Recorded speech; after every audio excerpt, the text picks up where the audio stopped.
Well, here we are, back in the saddle tonight for the therapist and the theologian. Good to have you all with us. And boy, do we have a doozy lined up for you. It's all about boundaries, the importance of boundaries. Man, this is golden. This is absolutely golden. So I hope it's going to benefit you all. And I have a story to tell.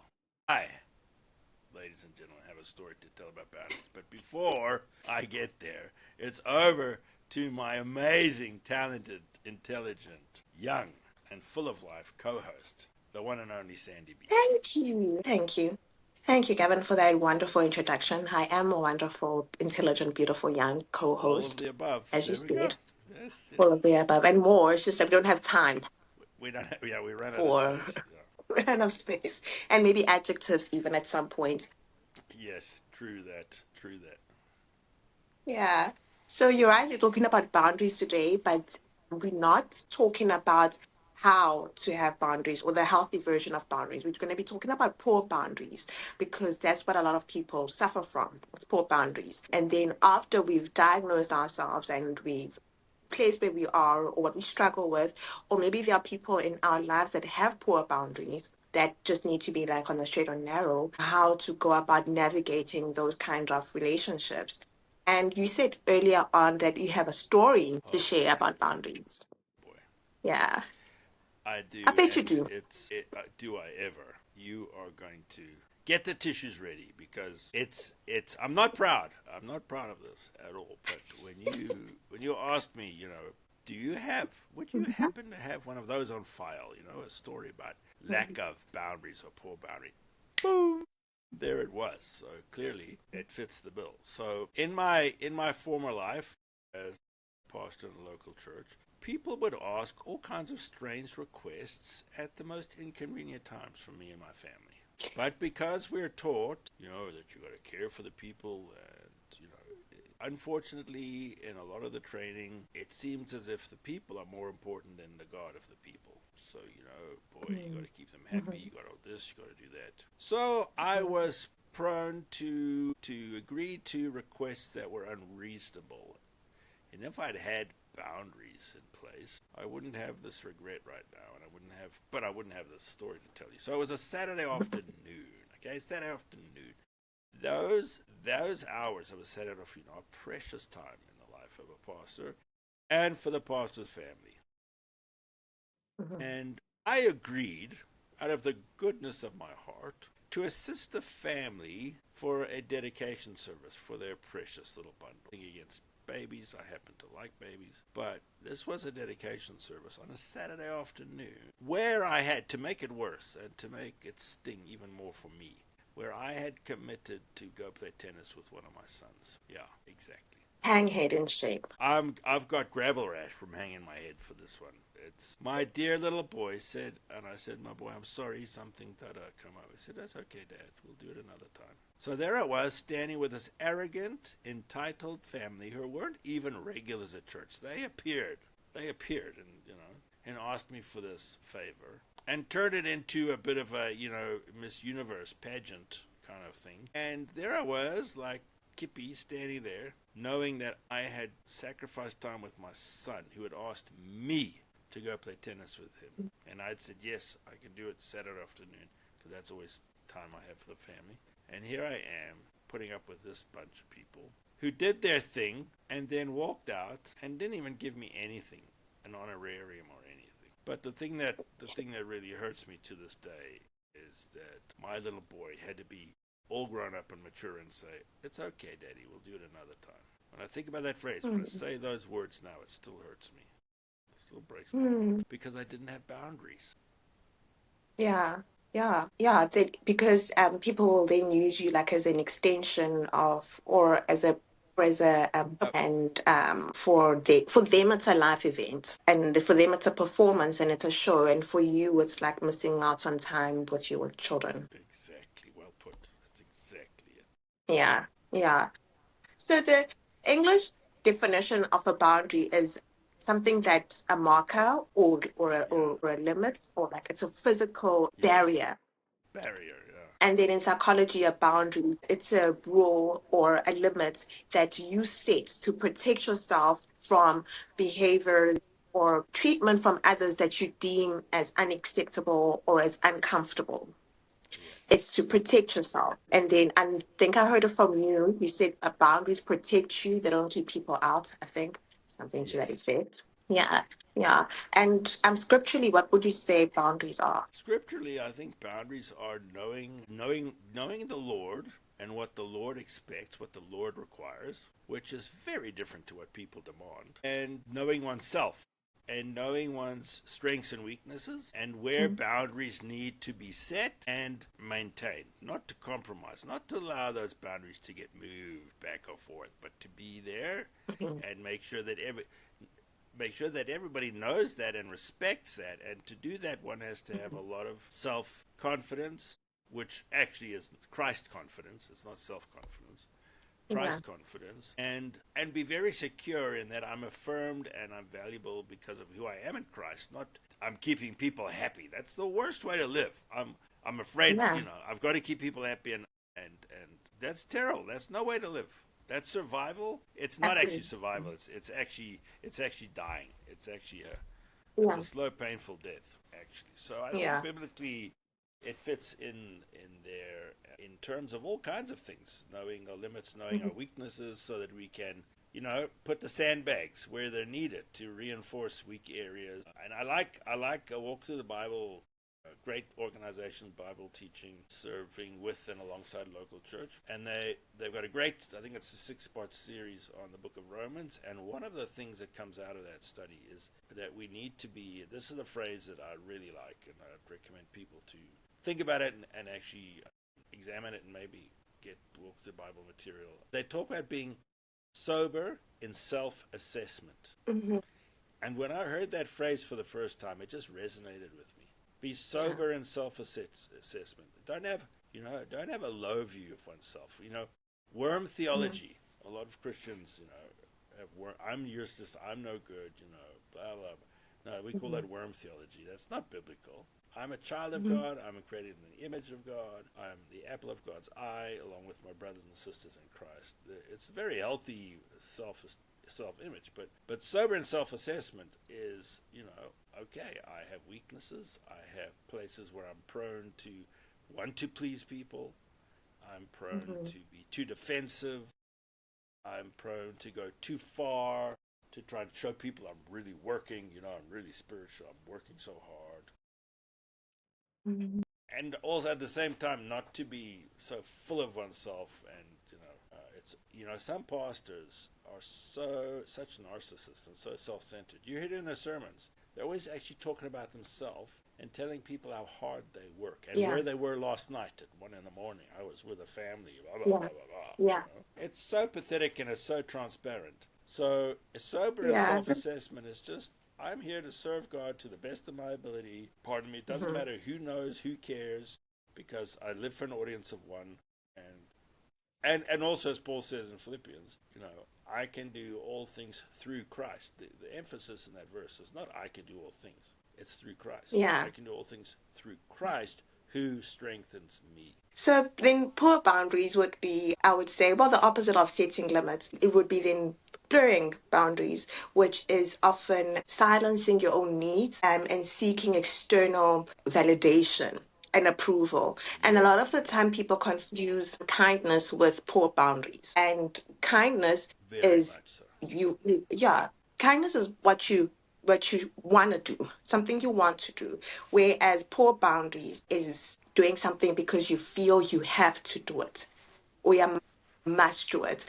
But Yeah. it's an external locus motivation thing more than it is internal when you have poor boundaries. You're you're motivated by the reward or by people will accept me or people will like me better, which is something that you just covered now about making people happy more than making God happy, which is people pleasing, which is a huge problem, especially in the helping profession. I mean, Wow. Yeah. Yeah. Yeah. it kind of like comes with the job, but not really. So then having these Yeah. Actually, yeah. boundaries is very important. and there's a lot of blurred lines, and where does helping stop and where does enabling start? Yeah. And that's I experience that almost every single day. It becomes hard to distinguish the two. Yeah, indeed, indeed. Yeah. So then, okay, let's talk about people pleasing. People pleasing comes in different ways. Okay. We have behavior modification, where you will obviously modify your behavior for approval. You have people that will start swearing or um, or I don't know, like social smoking or drinking, social drinking, just to be approved of or just so they can fit in. Behavior that helps you get the approval of the people around you, doing the best you can to create social harmony, but to the Yeah, extreme. yes, Avoiding conflict by suppressing your feelings. Um, yeah, that would be like if someone cancels an appointment. This is not related to anything we've experienced, obviously not. And random example. it's just a random example. But then again, also the other person never suppresses their feelings. They always just express. But then in the event that they did suppress their feelings, that would be evident of poor boundaries. Because they don't want to create more conflict. Reduced assertiveness when you just accepting more work, like you were saying, like the pastors that will just be like, yeah, you know where I was at 1 a.m. in the morning. That is like a clear indication of avoiding conflict and suppressing your own feelings and reduced assertiveness. That's what you're telling me. You're telling me that you can't be assertive because you're taking more work than you have capacity for. Yes. Nobody has capacity to be working 24 hours around the clock. When you don't have preferences, when people are like, what movie do you want to watch? And you're like, oh, I just want to watch whatever evening everybody's watching. Yeah. Yeah, what's your favorite drink? Whatever everyone else is drinking. And then that is also often linked to your self-worth being dependent on what other people think of you. I mean, if your self-worth is dependent on that, then all you're ever gonna do is do what you can to make everybody around you happy. And then it also comes in the form of prioritizing others over yourself and over what you want. And we tend to like praise and reward this kind of behavior because it's self sacrificial. It's almost like other Christians would consider it Christ like to put others before yourself and Ooh, your needs. yeah. Yeah, when you're exhausted but you're still working, when you're exhausted and you're still visiting people, and you're doing things out of obligation, it's not self-sacrificial. It's a lack of boundaries. It's an indication of poor boundaries and lack of good boundaries. Yeah. Indeed. What do you have to say Yes. about that, Indeed. Gavin? You've been reading my notes. Good grief. Yeah. Yeah. No, I've just seen so much of this, and I've heard so much of this, and I've heard guys trying to justify their existence by working ridiculous Yeah. hours and sacrificing the family on the altar Yeah. of people Yeah. pleasing and ministry. And, one thing that guys seem to forget, pastors seem to forget, is that their kids did not sign a vow to be a pastor's kid. They were just born into a Hmm. pastoral family, and that's a blessing and a curse. Hmm. Good. No, Yeah. it's like dad's always available for other people, but he's not available for me. Hmm. I moved heaven and earth to be at the matches of my son's soccer, rugby. I mean, I hate soccer, but I was there. Cricket takes hours and hours. Rugby, I love, and it's shorter. But I moved meetings. I moved all kinds of meetings. I put boundaries in place. And so I could be at their games. And Hmm. often their games were in the midweek, Wednesday afternoon. I moved elders meetings for that. Hmm. I took risks there, but I'm so glad I Hmm. did. But I would be there, Yeah. and my kids' friends, some dads weren't there. And the one that really bugged me in particular was another kid's dad was also a pastor and a theologian. Hmm. And he was doing his second PhD at the time. I mean, who Oh needs two wow. of those? And, Gosh. and Could barely get through so, one. he wasn't at his son's matches. I know. Mm. I know. I think anybody who goes for a second one must just be committed to a mental institution. They're not well. Yeah. Get a life, find some friends. Start drinking, do something constructive. Get a But he hobby. wasn't there for his kids' soccer matches. Hmm. I mean, you can't get that time back. So you got two No. PhDs, and you missed your kid's whole primary school, his life. So Hmm. And, spoiler alert, nobody cares how many PhDs you have. I know you're doing one and credit, respect, and all of that, but you're not sacrificing your family to do it, you know. No, it really helps, and nobody cares that you have one when you're struggling Yeah, with it. you know, exactly. And then you work for 7 years or whatever, and nobody really cares. And then when they find out and they ask you what it is, and you try and explain it to them, it's like whoop right over their head. They don't even Exactly. know what you're talking about. I did postgraduate. I didn't get as far as the PhD, but You don't I need tapped to. out, man, when I did my masters, and I tapped out. Yeah, well, I didn't need it. I mean, I just read clever people. I studied that much so I could read clever people and use their stuff, plagiarize their stuff. See, So, that's the but secret. it's just those kind of things. Yeah, exactly. That's the way forward, man. I tell you, they're clever Uh, people. You rock and roll. I'll just use your stuff, man. So, but those things, the time you can't get back, your kids are young once, and then they're gone. I mhm, mean, now we make appointments to see our kids. We have to make appointments, book time with our kids, and now our grandson, and it's mhm. always beautiful. But it's not like when they're at home, I had a captive audience. Yes, yeah. And I think then that's gone. It's a very small window, and it closes in no time. A lot of So, people don't realize that. I remember going to our first church. I was associate pastor, and we had a play center, a creche kind of thing that worked operated from the church, and they had the father and son braai, and they'd invite the dads, and we just braai buri, with the kids, and sit on their little Mhm, chairs and get sciatica and dislocate hips and stuff because these chairs are tiny and stuff. But the mhm. the kids loved it. They were so excited to have their dads there and braaiing with their dads. And I remember sitting down next opposite this one Yeah. man, and he said to me, "I shouldn't be here today." He said, "I shouldn't be here today." And I said, "Sir, what do you mean? What do you mean you shouldn't be here today?" He said, "Big stock take at work. Big stock take at work. Take at work." I said, "Sir, you'll have another stock take next month. You know what? There'll always be another stock take. Ex- But your little boy will never forget this day. He will never mm, forget this day. So get out there and burn a buri with your boy because mm, this is precious to him and he'll never forget it." mm, Absolutely. Absolutely. It's the people with like a good work ethic, it's obvious it's always just like rooted in people pleasing and just very poor boundaries actually. And Yeah. then the people pleasing is It is. actually It's the flip rooted side. in, yeah, it's rooted in people who believe that love is conditional, and because they grew up having to earn love and they had to work for love, so they feel that if they're eager and if they're agreeable and they're less difficult than an average person, then people are gonna love them. They're not used to the idea of just love being unconditional, and whether or not you say yes to something, you're still lovable and you're still a person that people want to be around. They're going to abuse you. They won't love you. They'll abuse you. That's what they'll do. Exactly. And the moment you mess up, you're in trouble. Exactly, that's the thing. And people who who tend to fall for the conditional love trap are people who are anxiously attached because for them proximity is earned by conforming. So conformity means proximity. And if I say yes to more things, then I'm gonna Yeah. be close to you. Then eventually you're gonna love me, eventually you're gonna accept me into your social circle, which is a tough life to live. Yeah.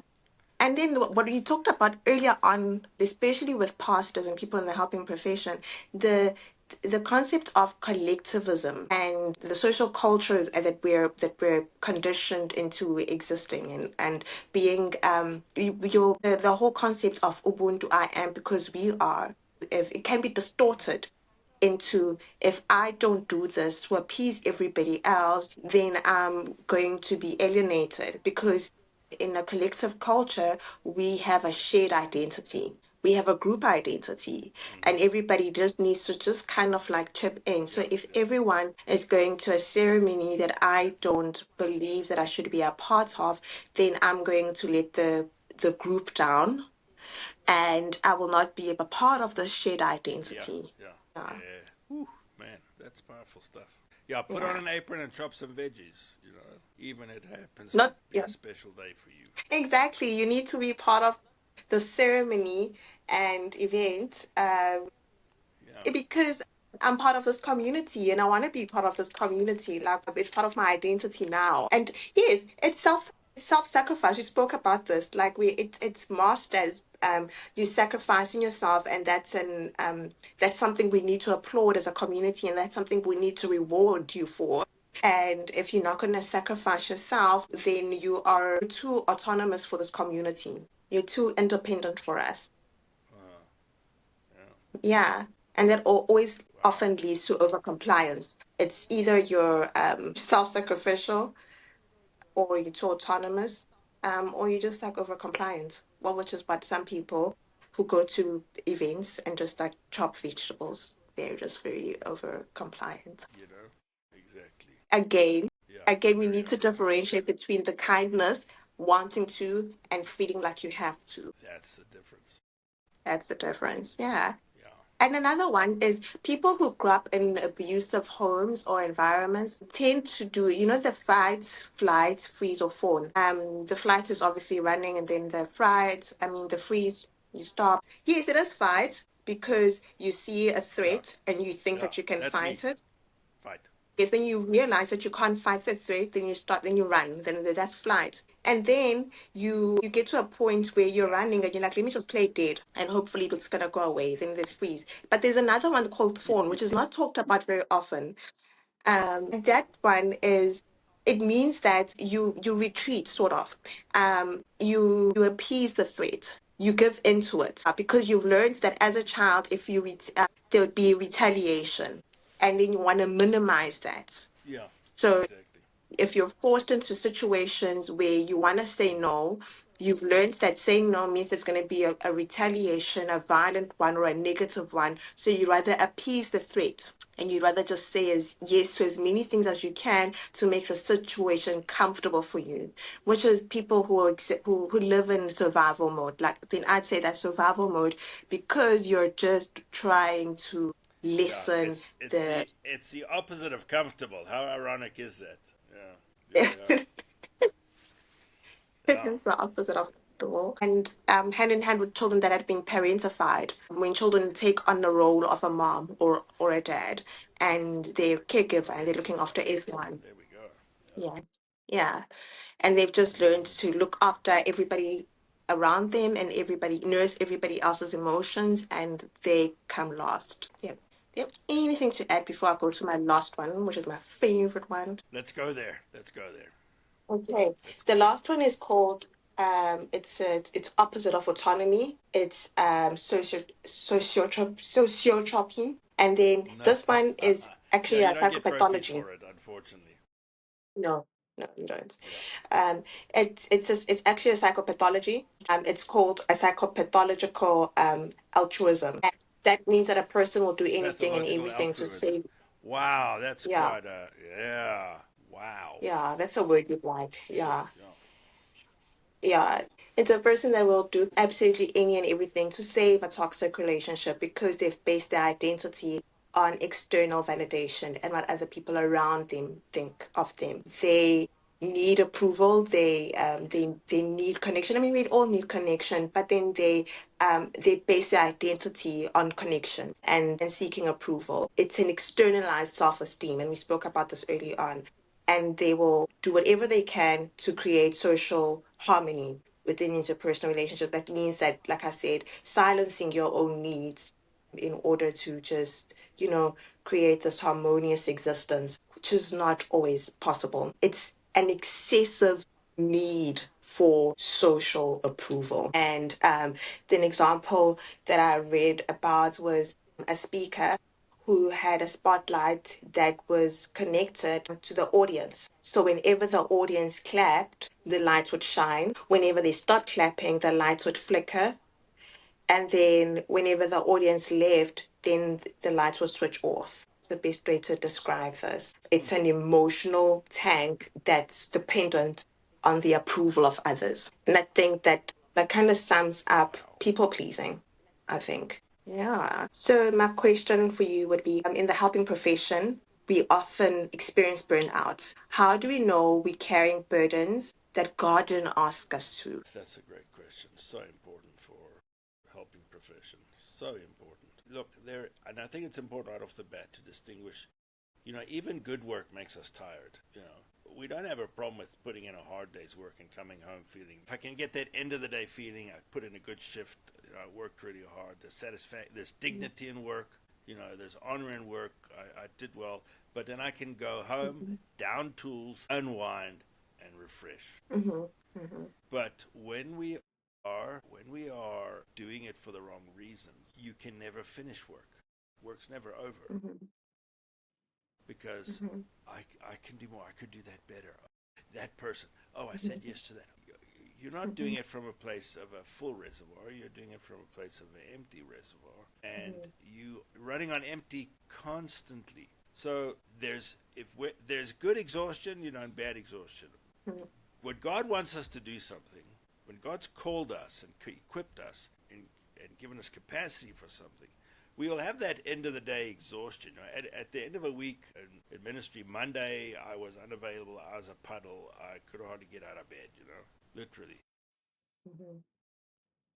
But then I would energize, for the next week. But when we are doing it on our own strength, there's just an exhaustion and a fatigue and a weariness.